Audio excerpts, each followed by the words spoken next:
Daddy! Ang sarap. Hello, Mami! Hello, Daddy! Paano mo kami nasundan? Nilagyan ko ng airtag yung bag ni Mami para malaman ko yung location nyo. Excuse me lang, makikiraan yan. Ano ba yan? Gumit na talaga? Hindi nyo ba ako orderan? Okay, ito nang sa'yo. Deep fried wonton tsaka country fried chicken. Masaya ka na? Oo. Pagkasama nyo ako, lugaw-lugaw lang. Pero pag kayong dalawa lang, dito kayo sa Shangri-La sa may seafood dressing eh. Daddy, tingnan mo itong seafood medley ko.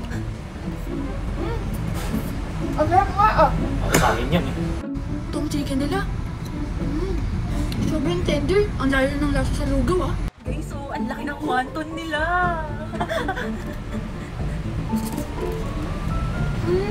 Sarap. Lagay ko na tong dressing na masalad namin. Baka mauna na naman kami nung isa dyan. Salad nila guys, sobrang fresh. Parang kanina lang pinitas. Tikman ko din. Share! Yung chicken ng salad nila guys, parang pinalaki sa stress-free environment. Sobrang sarap. Sana all stress-free. No, yung chicken large nila na tapos fresh. Sobrang sarap. Nakakaya ka naman. May naisip na ako para makaganti tayo dito. Sige. Sarap.